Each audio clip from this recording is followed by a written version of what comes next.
여러분 안녕하십니까. 믿고 보는 밀리터리 지식 채널 슈퍼소닉 TV에 오신 걸 환영합니다. 자, 그런데 오늘은 안승범 대표님이 옆에 계신 것이 아니고 이분은 누구실까 여러분이 궁금해하실 텐데요. 바로 1990년대 이 대한민국 밀리터리 잡지계를 호령했던 컴뱃 암주 여러분 아십니까? 혹시 그 컴뱃 암지의 대표님이시자 편집장님이셨던 유승식 대표님을 모셨습니다. 안녕하십니까? 안녕하십니까? 환영합니다. 뭐 호령이라기보단 하나밖에 없었으니까. 야, 독보적인 어떤 잡지 사안이었습니까? 뭐 하나밖에 없었으니까. 하나밖에 없었으니까. 뭐 플래툰하고 조금 다르죠. 뭐 네네. 서바이벌 게임이 안 섞여 있으니까. 근데 또 지금까지 플래툰 잡지사가 운영되고 있지 않습니까? 네. 그런데 지금 과거에 이 플래툰을 창간하셨다고 또 들었어요? 뭐 창간 저희 이제 근무하는 회사에서 제가 네네. 예전에 그 취미가라고 네네. 지금 뭐 예전에 보니까 뭐 유모 씨 말씀하실 때 뭐 누가 댓글로다가 네네. 뭐 취미가 필진이었네 뭐 그런 말씀을 하시는데 좀 엄연한 사업주였고요. 95년 당시에 예. 그 취미가에 나왔던 그 서바이벌 게임 관련 기사들 네. 이게 뭐 판매가 좋았어요 그때. 그래가지고 그랬군요. 이걸 별도의 잡지로 좀 내보자. 그래가지고 95년도에 창간이 됐는데 네네. 제호를 제가 지었습니다. 제목을. 네. 제가 원래 제목 같은 타이틀을. 그렇죠. 제가 제목 같은 거 원래 잘 못하는데 네네네. 그때 갑자기 떠올랐어요. 와. 하니까 다들 좋다고. 플래툰이라는 이름이. 네. 그래서 시작이 됐죠. 여러분, 제가 이런 분을 저희 슈퍼소닉 TV에 모셨습니다, 여러분. 야, 소닉 PD 유승식의 클래식 밀리터리의 첫 이야기는 뭡니까? 러시아의 125mm 활강포 전차 이야기. 여러분, 러시아의 125mm 활강포 전차 이야기 지금 시작합니다.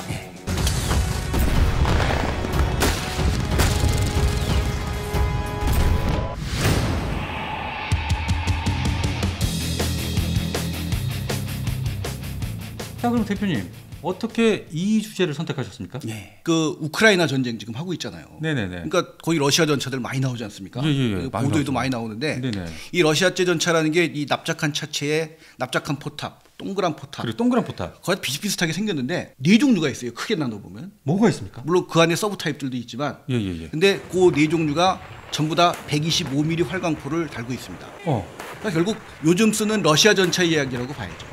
자, 그렇다면 125mm 이 활강포 전차가 어떤 게 있습니까?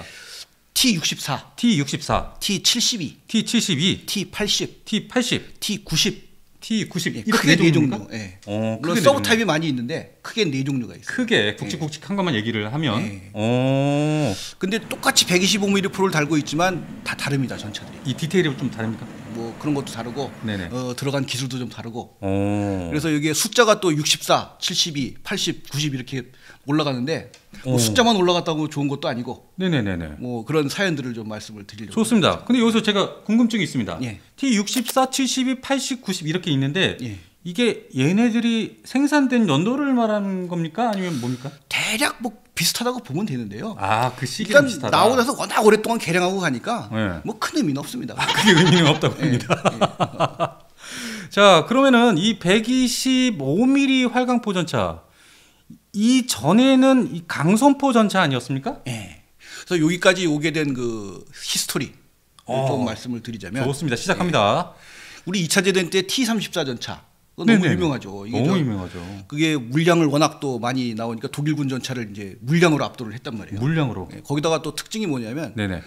전혀 그 군더더기가 없는 오로지 싸울 때만 필요한 것만 딱 그냥 만들어 놔가지고 생산하기가 쉽고 고장도 안 나고 신뢰성 높고. T-34가요. 그렇죠. 너무 훌륭한 전차였네요. 그래서 뭐 역사상 가장 위대한 전차 톱10 그러면은 거의 뭐 1위. 1위. 예. 1위가 T-34. 그렇죠. 야. 그 T-34 전차를 이제 대전 말기에 네네. 좀 2차 대전 말씀하시는 거죠? 그렇죠. 2차 대전 말기에 개량을 좀 했어요. 그래서 T-44가 나옵니다. 그래서 T-44가 나왔다고 합니다. 그 100mm 포를 달고 네네. 포탑은 T-34랑 비슷하게 생겼는데 네. 차체는 이제 요즘 소련 탱크처럼 좀 납작하게 된 그런. 납작하고. 근데 이게 나오자마자 이제 대전이 끝나니까 네네네네. 뭐 딱히 이제 이용 가치가 없어진 거죠. 어. 그래서 이걸 차분하게 다시 또 개량을 하자. 그래서 나온 그래가지고 전차가 차체는 그대로 거의 그대로 유지가 되면서 네네. 포탑을 이제 동글동글한 포탑으로 바꾼 T-54가 등장하게 됩니다. 아 그때서부터 네. T-54, T-55. T-55는 그걸 약간 더 개량을 한 건데 아 일단 T-54. 보통은 T-54, 55 그렇게 같이 얘기를 해요. 그렇죠. 제가 그래서 그렇게 얘기한 약간 겁니다. 마이너 체인지밖에 없고 외관상 구분도 별로 안 가니까. 거의 근데 이 T-54, 55가 얼마나 대단한 전차냐면 예. 대전 후 최고의 걸작 전차다. 대전 후 최고의 걸작 전차. 예. 왜 그런 겁니까? 그것도 뭐 왜 그런지는 딱히 뭐 그렇지만 이것도 T-34의 그 영향을 다 받았다고 봐야죠. 그래요. 그래도 이게 물경 그 최소한 7만 대. 물량이 예. 그리고 저 중국이나 이런 데서 카피 생산한 것까지 합하면 10만 대가 될 수도 있다라는 설이 있는데 10만 대. 와. 이렇게 만들려면 만들기가 쉬워야 되잖아요. 그죠? 쉬워야 되고. 그렇죠. 그렇게 많이 물량으로 뽑아내니까요. 예. 고장 안 나고. 예. 쓰기 좋고. 예. 간단하고. 간단하고. 싸움 잘하고. 싸움 너무 잘하고. 그렇죠. 그러니까 이게 최고 전차라는 거죠. 그리고 이게 소련 국가랑 관련된 그런 이 공산 국가들은 거의 다 이 그렇죠. T-54, 55가 이렇게 퍼지지 않았습니까? 소련하고 눈곱만큼이라도 연관이 되는 데는 다 깔려 있는 거예요. 무조건 다 공여가 됐다. 그렇죠. 오. 이게 전후 1세대 전차입니다. 전후 1세대. 네. 예, 이것이 1세대라고 합니다. 네. 뭐 1, 2, 3세대는 뭐 아시죠, 대충. 이게 저희 채널이요. 이게 굉장한 밀떡분들도 계시지만 잘 모르는 일반인이면서 또 밀떡을 좋아하시는 분들도 굉장히 많아요. 네. 일단 1세대 전차는 네네. 주포가 이제 100mm 이하의 주포. 100mm 이하의 주포. 그다음에 장갑은 주조제 단일 장갑. 주조를 한. 그러니까 주조로 해서 그냥 만든 거예요. 네네네네. 포수 조준은 목시로. 목시 조준. 예. 그러니까 2차 대전의 전제가 남아 있는 그런 전차가 돼요. 아 그래요. 자 그럼 2세대는 어떤 겁니까? 2세대 전차는 주포가 105mm에서 115mm로 이제 강화가 되고요. 아 강화되네요. 그다음에 주포 안정 장치가 도입이 됩니다. 차체가 덜컹덜컹해도 이 포시는 딱 고정되어 있다. 그렇죠. 네. 그러니까 움직이면서 쏠 수 있는 거죠. 아 그렇군요. 또 마지막으로 네. 기본적인 야간 투시 장비를 도입합니다. 야간 투시 장비 그 전까지는 없었어요? 1세대는? 뭐 거의 없었죠. 하긴 물론 이제 목시적으로 이렇게 확인하고 하니 이 서치라이트 같은 게 뭐 있긴 있었는데 네네. 이제 뭐 그건 서치라이트 펑 키면 뭐 저보고 따야겠어요 하는 거니까 나 여기 있어요. 그러니까 크게 도움이 안 되는 거죠. 아 좋습니다. 그러면 3세대 전차는? 3세대 전차는 이제 주포가 120mm급으로 강화가 됩니다. 야 120mm. 예. 그리고 고도화된 사격 통제 장치, 복합 장갑, 야 3세대부터 복합 장갑이 이렇게 둘러지는군요. 그다음에 본격적인 야간 투시 장비. 완벽한. 예. 오. 그게 3세대 전차고요. 야. 자 그다음에 그렇다면 예. 4세대는요? 4세대는 아직 안 나왔고요. 안 나왔습니까? 그럼 3.5? 3.5세대라고 3.5. 보통 얘기를 하는데 예. 요즘 우리나라 뭐 K2 전차나 뭐 이런 게 3.5세대예요. 네. 3.5세대는 이제 그 장갑과 그 방어력과 공격력이 더욱 강화가 되면서 네. 네트워크 작전 능력을 가집니다. 그러니까 그만큼 전자 장비가 그렇죠. 뛰어난 성능을 발휘하게 된다. 뭐 이런 거죠. 그러니까 이를테면 이제 그 전차들이 네. 이제 본부에서 딱 보면서 통제가 되는 거예요. 한 번에. 그리고 얘가 딱 조준을 했는데 음. 탄약이 없어요. 그럼 그 데이터를 갖고 다른 전차가 또 쏠 수가 있는 거죠. 그래서 미군 같은 경우는 이제 이거를 전차, 네. 근데 브래들리 보병 전투차, 네네네네. 아파치 헬기 어. 다 이제 이게 같이 해가지고 하겠다라는 이제 그렇군요. 계획이 있었죠. 지금 네. 완전히 그렇게 된 것 같지는 않은데 아직은 아무튼 이제 그런 네트워크 작전 능력을 가지는 게 3.5세대. 아 그렇습니다. 저희가 이 T-44 전차부터 시작해서 이것이 업그레이드 돼서 T-54, T-55까지 왔다 하면서 저희가 이 전차 1세대, 2세대, 3세대, 3.5세대 전차의 구분을 아주 명확하게 알기 쉽게 유 대표님이 말씀해 주셨습니다. 자 그렇다면은 그 다음에 등장한 것이 바로 T-62. T-62 전차입니다. 이거 이제 1950년대부터 러시아에서 네네. 활강포의 연구를 시작을 했어요. 그러니까 전차포라는 게 일단 속에 강선이 있잖아요. 우리 빙빙빙빙 강선. 예전에 뭐 예. 학교에서 뭐 몇 조 우선 뭐 이런 식으로 배우잖아요. M16 소총이 뭐 6조 우선 뭐 이런 네네네네, 식으로. 그렇죠. 그러니까 강선이 있는 게 당연하다고 생각을 했는데. 나사 모양으로. 네, 근데 네, 이걸 안쪽에. 이제 강선이 없애고 이제 매끈하게.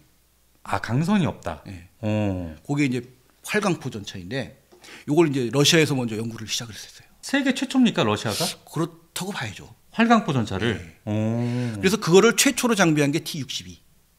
최초가 T60이었다. 예. 그래서 62는 활강포를 장비한 거 이외에는 네. 그냥 T55를 단순히 확대 개량한. 아, 그 정도의 그냥 범주를 넘지는 못했어요. 크기나 어떤 이런 사이즈를 좀 확장시켰다. 그렇죠. 거의 비슷한 형태인데 조금 이게 조금 더 어떻게 늘렸다. 이것도 2만 대가 넘게 생산. 2만 대요? 네. 와. 그래서 T62 같은 경우도 물론 많이 뿌렸지만 네. 뭐 아프리카 뭐 이런 구석까지는 안 갔고 오. 동구나 네. 뭐 중동 이런 데 이제 공여가 됐죠. 아, 그 정도로. 네. 야, 그러면은 그 당시에 소련이면은 그 정도의 생산 능력을 가지고 있었습니까? 그러니까 기본적으로 얘는 뭐 물량이 힘이다. 물량빨이죠, 이 사람들은. 아, 소련은 물량이죠. 그러니까 이 사람들은 뭐 사람 목숨 같은 거 크게 관심이 없습니다. 일단 투입을 해서 이기는 전쟁을 하게 되면 좋은 전차예요. 그냥 막 우라 하면서 그냥 밀고 나가잖아요. 이기는 전쟁을 하는 거죠. 그러니까 그 서방 같으면은 네. 엔진이 고장 나면은 엔진을 고치는데 네. 러시아 같으면 엔진이 고장 나면 전차를 바꿔버린다는 거죠. 전차를 바꿔버립니다. 네. 와, 대단합니다. 자, 그러면 이 소련이 1950년대 중반부터 본격적으로 이 활강포 연구를 시작했다고 했는데, 예. 그러면 그 첫 번째 결실이 바로 이 T62 전차입니까? 62인데 네. 그래서 이제 요 장황하게 125mm 포 전차 얘기를 하려고 하는데 62까지 왔던 이유는 네네. 뭡니까? 활강포 때문에 이렇게 된 거예요. 야, 활강포. 야, 이 활강포 얘기하려고 하는데 이게 중요한 이만큼의 거죠. 얘기가 필요했어요. 네. 예. 아, 저희가 괜한 소리를 한 게 아닙니다. 네. 꼭 필요한 얘기를 대표님께서 해주셨는데요. 자, 그러면은 대표님. 예. 여기서 이 활강포와 강선포의 차이점이 뭔지 또 한 번 짚고 넘어가야 할 것 같거든요. 이 참 군더더기가 참 많이 그러니까 뭐 설명할 게 많아. 그렇죠. 예. 예. 근데 꼭 들어야 돼. 예. 예. 자, 일단 강선포는 포신에 일단 이 나선 모양의 강선이 있는 겁니다. 네네네네. 활강포는 매끈하죠. 매끈하죠, 그냥 숭숭. 그래서 기본적인 개념적으로 보면 활강포는 포신을 만드는데 돈이 별로 안 든다. 돈이 별로 안 된다. 라이플포는 강선이 파야 되고 그다음에 일일이 또 이제 쏘면 강선이 닳잖아요. 닳죠. 그러니까 포신 비용이 많이 드는 거죠. 달면은 또 포신을 바꿔줘야 되나? 네. 그리고 그 대신에 이제 활강포는 탄도를 안정시키기 위해서 네네. 탄약에 날개를 달아요. 탄약의 날개. 네. 어. 날개를 다니까 탄약값이 비싸요. 아, 그래서 예. 이 기본적인 그 개념은 그건데, 음. 근데 이게 또 반드시 그렇지만도 않은 게 네네. 이게 그러고 나서 이제 이 포들이 발전을 하면서요. 네네네. 활강포가 엄청난 그 포구 압력 때문에 네. 되려 포신 수명이 더 짧더라 이런 얘기까지 있었어요. 포신 수명이 짧아요? 처음에는 한 300발밖에 못 썼어요. 그 서방제 120mm 포가. 아, 그래요? 예, 지금은 한 1000발 이상 쏜다 그러긴 오, 하는데요. 네.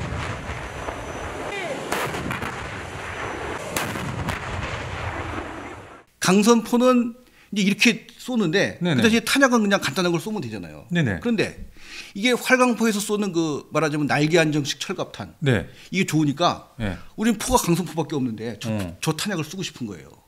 날개 달린 이 탄약을. 네. 예. 그러니까 거기다 쓰려고 하니까 예. 탄약을 더 복잡하게 만들어야 돼. 아, 일이 꼬이는구나. 예, 그러니까 이게 속에서 돌아가는데 이 화살은 그냥 똑바로 나가야 되니까 그러니까요. 얘를 공회전 시켜야 됩니다. 얘를. 오. 그러다 보니까 이제 이게 좀 뒤죽박죽돼요. 이게 장단점들이 네네네네. 뒤죽박죽되는데 네. 아무튼 이 강선포의 특징은 다양한 탄종을 사용할 수 있다. 굉장히 장점이네요. 예, 그다음에 또 중요한 것은 뭐냐면 네. 이 활강포는 날개를 달아야 되니까 네. 물론 이제 미사일 같은 경우는 쏘면서 날개가 펴지는 경우도 있어요. 네. 근데 이거는 워낙 이 높은 속도로 날아가다 보니까 이걸 네네. 그렇게 하기가 힘든 모양이더라고요. 그래서 어. 자체적으로 날개를 달아야 되니까 네. 만약에 이게 이 포구가 이렇게 있으면은 네네. 여기 탄약이 있고 날개가 있잖아요. 네네네네. 그러니까 이 포신에 꽉 차게 탄약을 다 쓸 수가 없는 거죠, 자격을. 그렇죠. 예. 어. 그러니까 이를테면 이제 이 강성포 같은 경우는 꽉 찬 탄약을 쓸 수가 있으니까. 네, 그렇죠. 그러니까 요런 야포에 이제 적합한. 아. 그러니까 이제 빵 터지는 폭발력이 큰. 네네네네. 그런 데 적합을 한 거고. 네네. 근데 활강포 같은 경우는 이제 이렇게 뭐 물론 이제 요거밖에 이 구경이 작은 걸 쓴다고 하더라도 네네. 그럴 수밖에 없는 것이 뭐냐면 네. 이걸 이제 탄약을 더 강력하게 발사를 해야 될 거 아니에요. 네네. 그러면은 이 운동 에너지 같은 경우에는 2분의 1 MV 제곱. 그러니까 이 운동 에너지는 질량에 비례하고 네네. 속도의 제곱에 비례한다. 이게 빨리 쏴야 돼요. 빨리 써야 된다. 네. 그러니까 적 탱크가 더 좋은 게 나와서 더 큰 포를 달게 되면은 네. 큰 포를 달면 장약도 커지잖아요. 그렇죠. 그러면 더 크게 되면 이거 더 커져야 되잖아. 그럼 전차 사이즈가 커져야 되는 거 아닙니까? 그렇죠. 예. 그러니까 얇은 탄약을 이 포구 안에 얇은 탄약을 쓰면서 장약을 큰 걸 쓰게 되면은 그만큼 더 빨리 날아가는 거죠. 아, 그래서 이 탄약이 얇고 긴. 그렇죠. 이런 탄약으로 이제 개발이 되는 거죠? 그렇죠. 그러니까 이를테면 이제 실제로 120mm 포라고 해도 네네. 이 구경은 뭐 발표는 잘 안 되지만 대체로 35 내지 40mm 정도로 알려져 있어요. 아, 네네. 그러니까 말하자면 120mm 장약을 가지고 35mm짜리 쏘는 거죠. 그러니까 더 빨리 나가는 거죠. 그렇군요. 근데 여기서 이제 강성포 같은 경우는 탄도가 이렇게 나가잖아요. 네네. 돌면서 이렇게 나가니까. 예. 근데 길이대 직경비라 그래가지고 이 직경에 비해서 길이가 한 7, 8을 넘어가게 되면 이게 너무 말하자면 길게 되면은 네. 이게 안 된다는 거예요. 이 가닥이 이렇게 돼버려요. 꼬여버리는구나. 네. 네. 근데 활강포는 가늘고 길게 만들어도 한 길이대 직경비로 30까지도 할 수 있다는 거예요. 네네. 그러니까 가늘고 길게 해서 쫙 쏴버리니까 이 강선포가 갖지 못한 엄청난 장점이 있다는 거죠. 사거리도 길어지고 이 관통력이 커지는 거예요. 관통력도 커지고. 네. 그러니까 이게 그 전차포로서는 활강포가 결정적인 이점이 있다는 거죠. 아, 그래서 그때부터 계속적으로 이 전차의 포는 활강포로 만들어지게 되는군요. 그렇죠.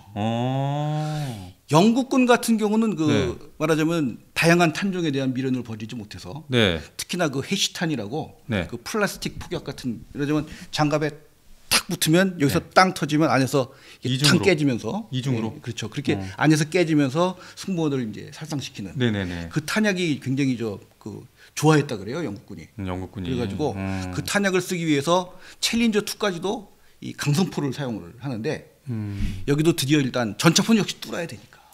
뚫어야죠. 네, 뚫어야죠. 그러니까 챌린저 3부터는 활강포를 도입한다. 3부터는. 네. 그럼 이제 전 세계 주력 전차는 싹 활강포가 되는 거죠. 그럼 영국의 챌린저 3는 지금 아직 안 나오지 않았습니까? 지금 개발 중입니까? 그 2를 대폭 개량한 그런 전차인데 이게 이제 그 챌린저 3로 명명을 하는 거죠. 개량을 한 것을 한 150대 가까이 지금 하고 있는 걸로 알고 있어요. 개량을요? 예. 그렇습니다. 그리고 이제 활강포를 단다 이런 얘기죠. 좋습니다. 여기까지 이제 활강포와 강선포의 차이점을 좀 말씀을 드렸는데요. 이게 또 저희가 이 밀떡이라면 꼭 알아야 되는 얘기를 꼭 저희가 지금 말씀드렸습니다. 예, 알아야 되는 거죠, 근데. 그렇긴 하죠. 모르고 넘어가면 안 되나? 너무 길어져 그때. 이거 알긴 알아야지 그래도. 안 되나? 알긴 알아야지. 알긴 알아야죠. 이 정도 모르면 안 되지. 좋습니다. 밀떡이라면 알아야 되는 얘기. 그렇죠. 강선포와 활강포의 차이. 자, 그러면 저희가 계속해서 얘기를 해야 되죠. 이 T62 전차. 이거는 뭔가 시험작에 불과하지 않았습니까? 뭐 불과하다고 할 수는 없고 우리 이제 그래서 T62까지는 대전 전차들이 이제 이어져 온 계보인데 대전 후에 완전히 새로 이제 그 러시아에서 전차를 설계를 합니다. 네네. 그래서 그게 이제 뭐냐면은 T64 전차예요. T64 전차. 이게 본격 활강포 장비 전차. 본격 활강포 전차. 그래서 그게 밑거름이 된 거. T62가 밑거름이 된 거죠. 야, 없어서는 안 될 전차였네요. 네. 그래서 그 자동 장전 장치. 야, 드디어 자동 장전 장치가 나오는구나. 신형 고출력 디젤 엔진. 고출력 디젤 엔진. 변속기와 그 엔진의 일체화. 소형화. 이게 파워팩이죠, 이게 파워팩. 거기다가 복합 장갑 혹시? 거기다 복합 장갑. 그다음에 고도화된 사격 통제 장치. 야, 최첨단인데 이제 신기술을 이 정도면요? 대폭 도입한 것이 T64 전차라는 거죠. 이것이 T64다. 이게 지금 우크라이나 전쟁에서 T64 전차가 쓰이고 있지 않습니까? 꽤 많이 있어요. 그 뉴스 보면은 그 바퀴에 특징이 있는데 바퀴가 작아요, 그거는. 딱 보면 T64 나와. 그래요? 대표님 딱 보면 아시죠, 저게 뭔지? 압니다, 저는. 이게 우리 같은 사람들이 보면은 뭐 T70이니 T64니 뭐니 보면은 비슷비슷해요. 맞죠? 그렇죠. 이건 언뜻 보고 실루엣은 비슷하죠. 비슷한데. 저도 그림자로 보면 몰라요, 저도. 그림자는 모른다. 그림자로 보면 모르죠, 저도. 좋습니다. 자, 그런데 이 T64의 이 주포는 아직 이 125mm가 아니지 않습니까? 처음에 115mm를 그대로 달았어요. 그랬는데 그 이란 쪽에서 그 미국제 M60 전차를 입수를 해서 105mm 포를 보니까 이게 위력이 장난이 아니더라 이거죠. 105mm인데 위력이 장난이 아니에요. 서방 쪽 그 L7포가 굉장히 그 유명한 포거든요. 네네네네. 뭐 M60 이런 데 다 달았잖아요. 레오파드니 뭐. 네네네네. 근데 그 위력이 워낙 좋으니까 이걸 안 되겠다. 125mm를 달자. 또 이게 소련 입장에서 미국에 지면 안 되거든요. 그렇죠. 그래가지고 125mm 포로 강화해서 T64A를 1,600대를 이제 생산하게 됩니다. 뭐만 생산하면 그냥 1000대가 넘는군요. 그게 1969년이에요. 1969년 당시. 예. 근데 이게 저 T64가 일단 네. 그렇게 만들긴 했는데 네. 이게 값만 비싸고 단점이요. 돈만 많이 들고 이 신뢰도가 막 떨어져요. 값도 비싸고 고장도 잘 나고 네. 그러다 보니까 신뢰성도 좀 떨어진다. 네. 그래서 이게 도저히 안 되겠다. 이거 안 되겠다. 이거 부랴부랴 간이용으로 만든 것이 T72. 아니 T72가 간이형으로 만들어졌다고요? 그렇죠. 이래서 무기에 대한 이 정확한 스토리를 알아야 돼요. 과거사를. 그러니까 64보다 72가 좋은 게 아니야. 아니구나. 64가 더 고급이에요, 사실은. 훨씬 고급이네요. 네. 근데 T72는 일단 디젤 엔진에 그냥 기본적인 그 탱크 보통 우리 지네들이 만들던 그 기술을 이용해서 차체를 일단 만들고. 가성비 뛰어나게. 네. 그다음에 주포 다는데 125mm 프로 그대로 달았어요. 그냥 그대로. 네. 뭐 복합 장갑은 아니지만 이게 경사가 워낙 이렇게 아주 굉장히 날카롭게 아주 낮게 돼 있잖아요. 그러니까 이게 200mm 전면 장갑인데 이렇게 뚫는 거리가 500mm가 넘는다는 거예요. 그러니까 일단 말 잘 듣고 장갑 괜찮고 장갑도 괜찮고 똑같이 125mm.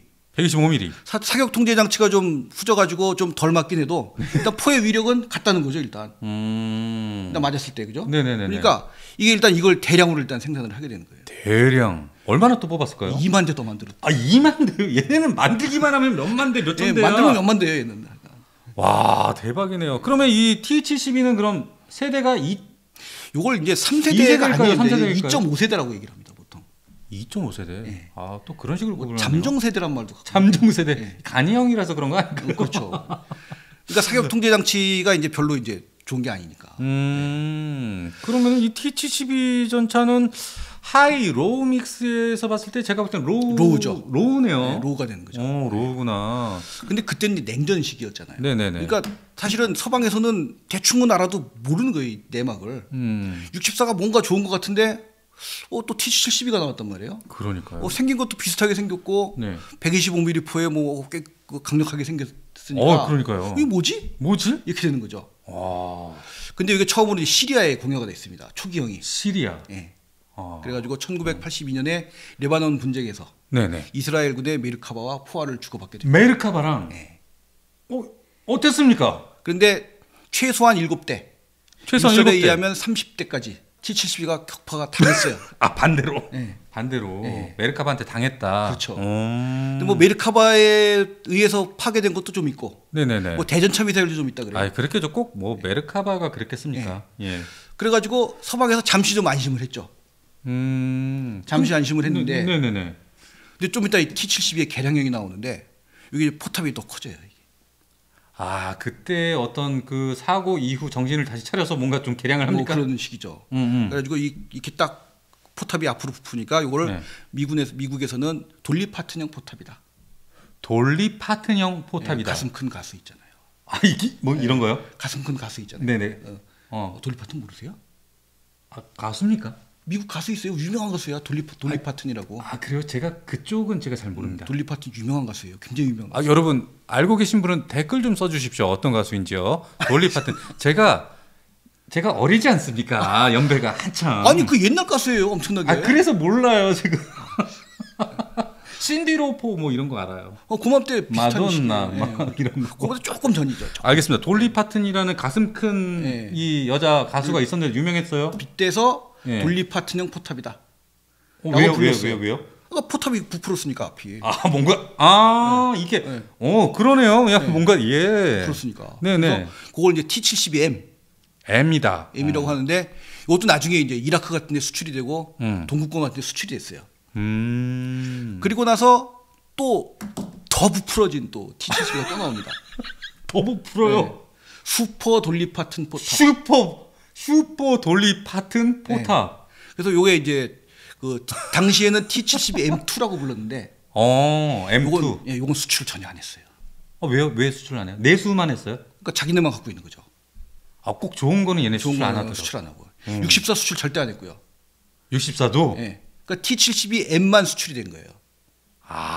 그래서 그렇게 막 깔려 있었구나. 그래서 이 T72M2가 이제 나오는데 이것도 소련에서만 갖고 있었다는 거죠. 네네네. 그런데 네. 참고로 잠깐 네. T72M, M2 뭐 이렇게 말씀을 드렸지만 네. 이게 소련이 망하고 나서 이제 분류가 약간 바뀌었습니다. 그러면서 이제 요즘은 이 분류를 좀 달리하고 있어요. 어떻게요? T72M이라 그러지 않고 네. T72A 시리즈라고 보통 얘기를 합니다. 지금은. 그러니까 내가 네 T72M이다. 이게 아니고 T72A, T72A로 부르고요. 이게 크게 중요한 건 아니고요. 아, 그러니까요. 그런데 네. 요 T72가 로우급이잖아요, 그죠? 그렇죠. 근데 하이도 제대로 된 게 있어야지. 뭐 좀 이제 또 새로운 게 있어야겠죠. 예. 네. 그리고 하이급 전차를 T64의 기술을 이용해서 발전시킨 게 T80 전차. T80이 이렇게 만들어졌구나. 네. 와. 그래서 요 기술적인 그 문제점들을 개량을 해서 만들었다는 거죠. 그러니까 T72가 가지고 있던 고질적인 문제점들을 깨끗이 해결한 전차가 바로 T80 전차라는 얘기죠. 뭐 깨끗한지는 모르겠습니다. 아니에요. 개량을 좀 했는데 많이 낮았다. 예, 굉장히 좋아졌어요. 많이 낮았다. 근데 일단 가장 큰 차이는 뭐냐? T64하고 가스터빈 엔진을 도입을 했다는 거죠. 여기서 가스터빈이 나옵니까? 이 디젤 엔진에서요? 예, 가스터빈 엔진이 도입이 됐어요. T80에서. 비행기 연료 쓰지 않습니까? 그렇죠. 그래서 우리 그저 커리지 언더 파이어라는 영화를 보면은 그 미군 전차할 때 휘 소리가 나거든요. 그게 이제 가스터빈 엔진이에요. 이 가스터빈 엔진의 특징은 크기에 비해 고출력을 낼 수 있다. 고출력을 내는데 그다음에 승용차는 최대 속도로 몰진 않잖아요, 우리가. 그렇죠. 근데 탱크는 보통 최고 속도로 운영을 하거든요. 와 하면서 이렇게. 이건 좀 다른 얘기지만 네네. 우리 저 M1 에이브람스 전차가 네네. 1리터에 얼마나 주행할 것 같으세요? 아 연비 지금 연료 1리터에 예. 얼마나 갈 것 같냐 이거죠. 우리 승용차 보통 한 13km, 14km 이렇게 가잖아요. 뭐 연비 좋으면 13km, 14km. 네, 한 18km도 가고 어떤 때. 아 그건 뭐 다른 뭐 그런 차들이 있고. 얼마나 갈 것 같습니까? 뭐 아무래도 전차다 보니까 어려운 얘기인데 아마 한 리터당 한 4km? 240m. 240m. 뭐 예? 1리터에 240m. 240m? 네. 대박. 이건 뭐 재벌들만 운영할 수 있는 수준의 어떤 그런 거네요. 그래서 천조국이구나 미국이. 독일의 레오파드 2는 이제 디젤 엔진인데요. 그거 얼마 갈 것 같아요, 그러면? 디젤이니까 레오파드 같은 경우에는 뭐 아까 말씀대로 뭐 4km? 550m. 550m. 리터당 550m? 네. 그게 이제 그 레오파드 2 A4 시절의 자료입니다, 그게. A4 지금은 시절이요. 아마 조금 덜 갈 거예요. 좀 무거워졌으니까. 더 무거워졌으니까. 네, 좀 덜 갈 텐데. 근데 그 걸프전에서 미군 참가를 했잖아요. 네네. 사막에서 또 이게 연비가 어땠을 것 같아요?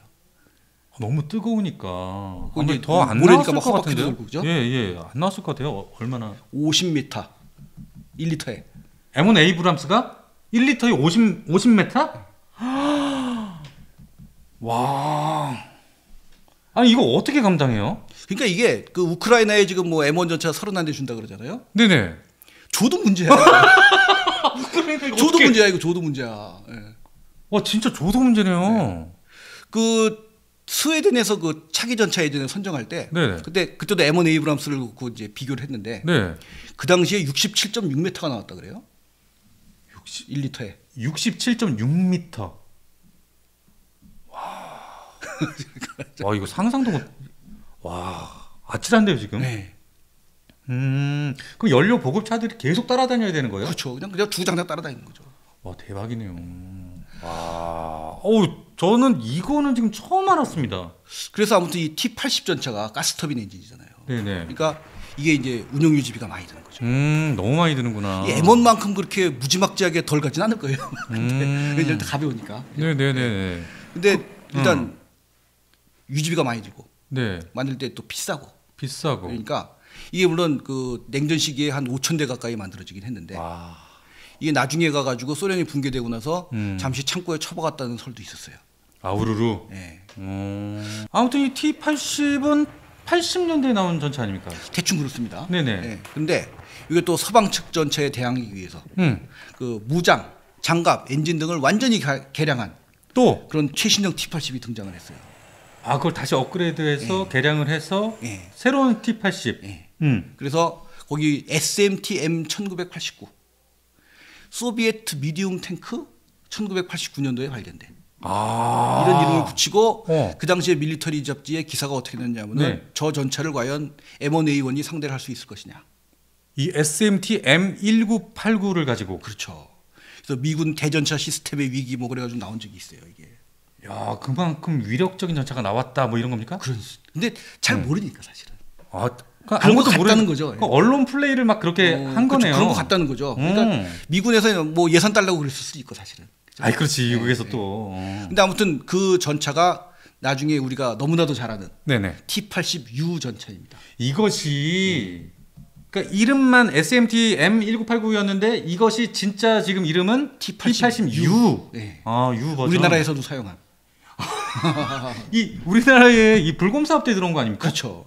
근데 그 T-80U도 U지만 네네네. 또 비슷한 무렵에 네네. T-64를 이제 완전히 제대로 고쳐서 T-64B도 나옵니다. T-80U도 만들면서 T-64B라는 이 모델도 새로 이렇게 만든다고요? 네. 그래서 그때까지는 그래서 소련이 다른 나라에 절대 안 주는 전차가 T-64B, T-80, U도 그렇고 T-80 시리즈 전혀 안 줬어요. 아무것도. 아예 이 T-80 시리즈 자체를. 그리고 T-72의 후기형들.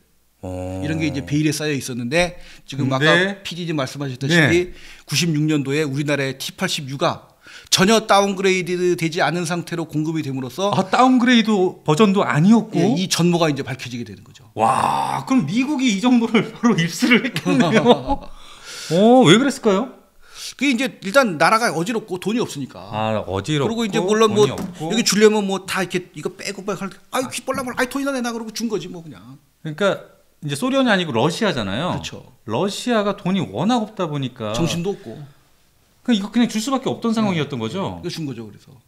어쩔 수 없었네. 줬는데 안타깝네요. 이로써 이제 소련 전차의 전모가 드러나는 겁니다. 다 드러났죠, 만천하에. 물론 다른 것까지 다 드러나는 건 아니지만 이걸 봄으로써 그렇지. 다른 기술도 다 짐작을 할 수가 있는 거예요. 예상할 수가 있었다. 와, 이거 굉장히 중요한 얘기네요.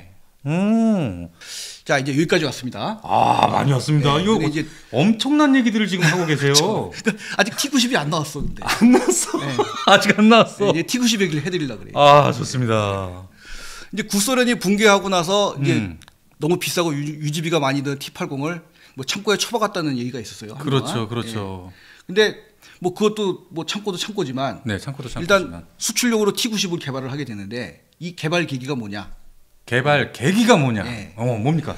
일단 소련은 뭐 누차 말씀드렸다시피 물량빨이에요, 이게. 그냥 물량빨 아닙니까? 물량빨인데 일단은 중동 전쟁에서 3차, 4차 미군의 105mm 포 전차한테 완전 탈탈 털리게 돼요. T-55, 62가. T-55. 네, 맞습니다. 그래서 많은 전문가들이 드디어 이 소련 전차들이 마각을 드러낸 것이 아니냐. 마각. 근데 이제 한편으로는 그럼에도 불구하고 이 정도 일로 소련 전차를 평가절하하기에는 과거의 소련 전차 부대의 영광은 너무나 위대하다. 과거 소련 전차 부대의 영광은 참으로 위대하다. 그렇죠. 그런데 이 정도 가지고 평가하기는 우리가 너무 섣부른 판단일 수도 있다. 뭐 이런 의미죠. 그래서 국가 대 국가로 제대로 붙으면 결국 T-55나 이런 전차들이 이기는 전쟁을 하게 해줄 것이다. 국가 대 국가. 그리고 싸움터가 또 유럽의 평원이 아니고 중동이었지 않습니까? 그런 이제 한쪽은 또 그런 얘기도 있었다는 거죠. 서방 측에서. 그랬는데. 그랬는데. 1991년 걸프전에서. 1991년 걸프전에서. 또 이라크가 적지 않은 양의 T-72M을 갖고 있었어요. 엄청났죠. 그런데 걸프전 하기 전에는 이제 과연 에이브람스와 어떤 승부를 펼칠 것이냐. 전 세계에서 엄청나게 주목을 했습니다. 근데 이게 워낙 막상 붙어보니까 너무 싱겁게 끝난 거야. 아니 M1 에이브람스한테 완전 그냥 발려버리지 않습니까? 발려버렸죠. 그래서 73 이스팅 전투인가요? 뭐 그것도 있었고 네네. 우리 그 이라크 전차부대 지휘관이 포로가 된 전차부대 지휘관이 했던 얘기가 있어요. 뭐라고 했습니까? 우리가 쿠웨이트로 처음 진공했을 때는 52대의 전차를 가지고 있었다. 한 1개 대대 정도 되는 거죠. 그렇겠죠. 그리고 다국적군이 한 달 넘게 공습을 했는데 그래도 32대가 남아 있었다. 근데 미군 전차부대하고 20분 만에 싸워가지고 20분 만에 다 싹 털털 털렸다. 없어졌다는 거죠. 뚜껑 날아가고 그냥 초전 박살이 났다. 밤에 아무것도 안 20분 보이는데 만에. 그냥 그렇죠. 20 미닛. 와. 아무것도 안 보이는데 그냥 펑펑펑 다 날아가 버렸다는 거예요. 밤에 너무나 불공평한 전투였다. 뭐가 불공평한 전투야? 밤에 싸우면 불공평한 것인가? 그렇죠. 이 야시 장비가 워낙 좋으니까 미군은. 아 그러니까요. 그러니까 3,000m 밖에서 말하자면 차체를 땅에 묻고 포탄만 딸랑 내놨는데 3,000m에서 그걸 날려버렸다는 거예요. 브래들리 장갑차의 토어 미사일에도 개박살이 나고 그러지 않았습니까? 뭐 토어 미사일도 물론 그렇죠. 충분히 파괴했을 거예요. 예. 근데 일단 M1이 그 포탑을 뚫고 뒤에까지 뚫고 나갔다. 완전히. 그리고 해병대가 장비한 M60A1의 105mm 포에도 다 박살이 난 거죠. 와. 그러니까 이제 아까 그 뭐 전체 부대의 영광 어쩌고 했지만, 네네. 뭐 이거 봐라 이제 결국 또 이 72도 이렇게 되지 않냐. 그 말이 맞네. 네. 그래서 이제 러시아에서 또 이걸 이제 이미지 개선을 해야 되니까. 이건 이제 지금 너무 쪽팔리거든. 네. 그래서 이제 새로 만들면서 이걸 예. T90을 붙이게 되는 거예요. 아 새로 다시. 그래서 T72 전차 일단 신뢰성이 높은 네. T72에다가 네. T80의 사격 통제 장치를 붙였다. 오. 이게 T90 전차라는 거죠. 이것이 T90이다. 오 그렇습니까? 그러면 이 T90은 좀 얼마나 또 많이 만들었습니까? 좀 많이 못 만들었어요. 아 얘는요? 이게 돈이 없을 때니까. 아 이제 돈이 없지. 그리고 이게 역시 또 숫자가 90이지만 T80이 비싼 전차죠. 그러니까요. 네. T90은 좀 싸구려 전차. 아 그냥 약간 좀 돈을 조금 썼네요. 네. 그렇지만 얘는 이제 개발되고 나서 또 계속 개량을 하다 보니까 네네. 지금은 이제 뭐 상당히 뭐 개선이 된 건 사실이죠. 그럼 지금 있는 이 T90M인가요? T90M이 최신형. 최신형이죠. 근데 그 보도에 나온 거 보면은 현재 T90을 300대를 갖고 있다 그래요. 300대. 200대가 이제 그 네. 초기형, 뭐 A형, T90A 뭐 이런 거. 네. 그다음에 100대가 T90M. M. 그리고 100대? 그래서 T90은 뭐 저 인도에 뭐 400몇 대 수출이 됐죠. 아 인도에도 그리고 수출했고요. 뭐 베트남에서도 좀 도입을 했는데 뭐 1,000대 이상 도입한다는 설이 있었는데 뭐 여태 확실치 않고요. 그렇게까지 넘어갔는지 잘 모르겠고 네네. 아마 아직 안 된 것 같아요. 네네. 그리고 뭐 우간다 뭐 이런데 몇 군데 그냥 나가긴 나갔는데 수출은 소련은 어쨌든 300대 정도밖에 없다는 거죠. 소련 300대. 네. 근데 이게 또 우크라이나에 가가지고 T90이요? 또 적지 않은 수가 또 파괴가 됐죠. 아 그러니까 우크라이나에서 지금 완전히 탈탈 털리고 있는 건가요? 뭐 탈탈까지는 모르겠고요. 네네. 아무튼 이제 보통 요새 보면 왜 하나 딱 해도 왜 유튜브 같은 데서 왜 찍어가지고 보통 내보내잖아요. 그러니까 네, 파괴된 것들 T90 파괴된 게 좀 있었죠. T90 파괴된 게 좀. 그렇구나. 그래서 이 T90을 뭐 이 사람들은 3.5세대 T90M을 3.5세대라고 부르긴 하는데 네네. 이게 뭐 네트워크 작전 능력이 있는 것 같지도 않고 그리고 어쨌든 뭐 미군 미사일한테 뭐 네. 일단 파괴가 되니까 아 그렇군요. 이렇게 썩 좋은 건 아니지 않느냐 네. 이렇게 생각이 됩니다. 아 그렇군요. 그리고 또 참고로 요새 뭐 70년대 탄약이 발견됐다 뭐 이런 얘기 있잖아요. 70년대 그 탄약? 뉴스에서 그러니까 소련군 그 전차를 이제 나중에 보니까 네. 그 탱크 안에 탄약이 70년대에 만든 탄약이더라. 아 이런 최근에 얘기가 나온 얘기입니까? 그렇죠. 네네네. 근데 요즘은 이제 T60이니 50 이런 얘기 나오니까 그 얘기 쏙 들어갔어 사실은. 우크라이나전 초기에 이제 그런 얘기가 나왔어요. 초기에요. 네, 개전 이제, 초기에. 네, 그 얘기를 좀 해드리면, 네. 그 이제 과거에 뭐 2만 대씩 만들던 시절에 그렇죠. 이제 이 서방에서는 이 탄두를 텅스텐이나 열화우라늄을 사용을 하는데 소련은 이게 그걸 다 만들 수가 없잖아요. 그 비싼 거를. 그렇죠. 그러니까 이걸 이제 그냥 철로 만든다. 철강. 네. 강. 그러니까 관통력이 대폭 떨어지는 거죠. 아 그러니까 지금 러시아군은 우크라이나 전쟁을 하면서도 70년대 때 만들어진 그 강철로 만들어진 탄약을 지금도 쓰고 있다는 얘기네요. 뭐 그런 것 같아요. 그걸 발견했다고 하니까. 네. 그래요. 근데 지금 뭐 아무튼 뭐 62도 뭐 막 투입을 하고 하니까 얼마 전에 T54, 55를 다시 또 꺼냈다는 얘기가 있었잖아요. 그래서 화체 19가 하는 거 한번 나왔어요. 보도에. 근데 예. 그거 이제 뭐 다른 방송에서는 이게 뭐 보병 화력 지원용이다. 없는 것보단 낫지 않느냐. 없는 것보단 낫지 않느냐. 이런 후진 걸 쓰니 참 불쌍하다라는 얘기가 있었는데 근데 이제 제 생각을 잠시 말씀을 드리면 네. 요 T54, 55는 강선포잖아요. 강선포기 때문에 네. 날개를 달 필요가 없잖아요. 탄약에. 그렇죠. 그러니까 화력 지원용이라고 하면 되려 그게 날 수도 있죠. 어떻게 보면. 네. 115mm는 어쨌든 날개를 달아야 되니까 그만큼 손해를 보잖아요. 자격을. 그러니까 되려 뭐 화력 지원이라고 한다면 뭐 54, 55가 더 날 수도 있지 않을까. 오히려. 네, 그런 생각을 좀 해봅니다. 그런데 대표님 지금 러시아 우크라이나 전쟁에서 우크라이나군에게 이 T64가 많이 이렇게 보여지고 있는데요. 뭐 그런 것 같아요. 그쵸? 그러니까 아마 이 나중에 우크라이나 독립을 하면서 아마 지역적으로 그쪽에 많이 있었나 봐요. 이쪽에 네, 독립을 하면 요즘 그 보도 화면을 보면 뭐 일반 사람들 보기엔 비슷하게 생겼지만 우리가 보면 대충 알 수 있거든요. 그러니까요. 보면 이제 바퀴가 이 또 작고 얇아요. 작고 네, T64는. 네네. 그래서 그 작고 얇은 바퀴를 단 전차들이 꽤 많이 보입니다. 아, 바퀴만 우선 딱 보면 알 수 있군요. 그러니까 여러 가지 식별점이 있지만 네. T64하고 네. 72하고 80을 구분하는 가장 좋은 방법은 바퀴의 크기를 보는 거예요. 72가 제일 큽니다. 70가 제일 크고요. 두 번째는 80은 좀 작아요. 그 다음은 64는 더 작고 얇아요. 제일 작고 얇다. 네. 물론 다른 구분점도 많이 있긴 있죠. 그런데 이것이 대표적이다. 일단 쉽게. 뭐 뉴스에서 휙 지나가니까 잘 모르잖아요. 그러니까 바퀴 딱 볼 수 있거든. 야, 그러네요.